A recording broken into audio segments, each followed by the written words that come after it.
I may step on some toes with this one, and that's okay. But as a licensed therapist who sits with couples every week, I say this with so much love. Most marriage issues aren't just communication issues, they're heart issues.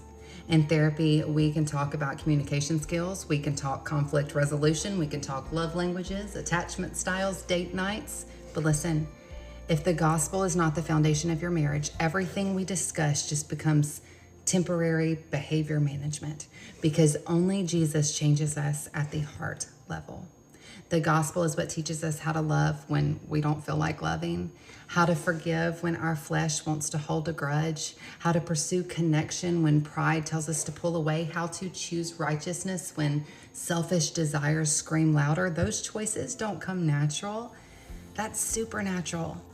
Ephesians 4:32 says this: be kind to each other, tenderhearted, forgiving one another, just as Christ Jesus forgave you. That is the gospel applied. And in counseling, I see this all the time. We try to fix marriages by rearranging symptoms instead of surrendering the root of the issue. More communication or communicating differently won't fix a hardened heart. More date nights won't fix bitterness. More strategies won't fix unforgiveness. Jesus is the one who does all that. So look, if your marriage feels stuck, uninspired, or like you're just cycling through the same problems with new words, start here. Ask Jesus to change you.